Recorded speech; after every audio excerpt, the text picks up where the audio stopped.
नमस्कार, आपण पाहतात ANN न्यूज। पाहूया आजच्या सुपरफास्ट महत्त्वाच्या बातम्या। 23 जुलैला महाराष्ट्र बंदची हाक। दिल्लीतील विद्यार्थी आंदोलनादरम्यान झालेल्या कथित लाठीमाराच्या निषेधार्थ वंचित बहुजन आघाडीने 23 जुलै रोजी महाराष्ट्र बंदची हाक दिली आहे। पक्षाचे राष्ट्रीय अध्यक्ष ॲडव्होकेट प्रकाश आंबेडकर यांनी समविचारी पक्ष, विद्यार्थी आणि नागरिकांनी बंदला पाठिंबा द्यावा असे आवाहन केले आहे। अलंकार मार्केटमधील गोडाऊनला भीषण आग। अकोल्यातील अलंकार मार्केट परिसरातील एका गोडाऊनला भर दुपारी भीषण आग लागली। अग्निशमन दलाने घटनास्थळी धाव घेत आगीवर नियंत्रण मिळविण्यासाठी शर्थीचे प्रयत्न केले। आगीत मोठ्या प्रमाणात मालमत्तेचे नुकसान झाल्याची प्राथमिक माहिती आहे। उड्डाण पुलाला मोठे भगदाड। अकोल्यातील उड्डाण पुलावर मोठे भगदाड पडल्याने नागरिकांच्या सुरक्षिततेचा प्रश्न ऐरणीवर आला आहे।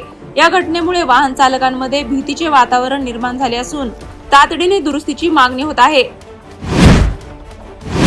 खामगावहून पहिली विठ्ठल दर्शन एक्सप्रेस रवाना। आषाढी एकादशी निमित्त खामगाव रेल्वे स्थानकावरून पहिली विठ्ठल दर्शन एक्सप्रेस आज सकाळी पंढरपूरकडे रवाना झाली।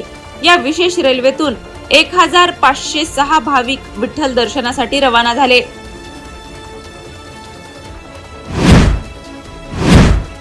विठ्ठल दर्शन एक्सप्रेसला भाविकांचा उत्स्फूर्त प्रतिसाद। स्टेशन मास्टर संजय भगत यांच्या माहितीनुसार पहिल्या फेरीतून रेल्वेला सुमारे 5,45,152 रुपयांचा महसूल मिळाला आहे। विशेष रेल्वेची दुसरी फेरी 23 जुलै रोजी धावणार आहे।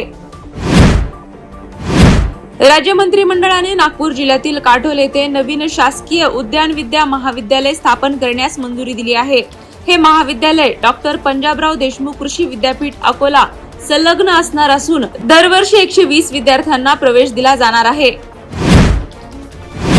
अकोला पश्चिमचे आमदार साजिद खान पठाण ताब्यात। काँग्रेस नेते राहुल गांधी यांच्या उपस्थितीत विद्यार्थ्यांच्या समर्थनार्थ दिल्ली येथे आंदोलन करण्यात आले।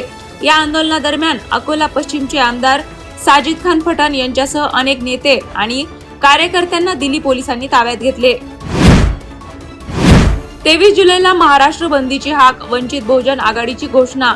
दिल्लीतील नीट परीक्षा आणि शिक्षण व्यवस्थेतील सुधारणांसाठी आंदोलन करणाऱ्या विद्यार्थ्यांवरील कथित लाठीमाराच्या निषेधार्थ वंचित बहुजन आघाडीने 23 जुलै रोजी महाराष्ट्र बंदची हाक दिली आहे।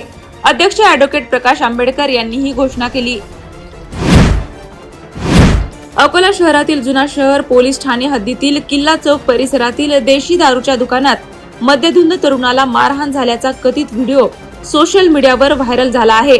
मात्र या प्रकरणी अद्याप पोलिसांकडे कोणतीही तक्रार दाखल झालेली नाही। 4 ते 5 दिवसांच्या विश्रांतीनंतर अकोल्यात मुसळधार पावसाचे दमदार पुनरागमन। 4 ते 5 दिवसांच्या विश्रांतीनंतर आज अकोला शहरात मुसळधार पावसाने दमदार हजेरी लावली।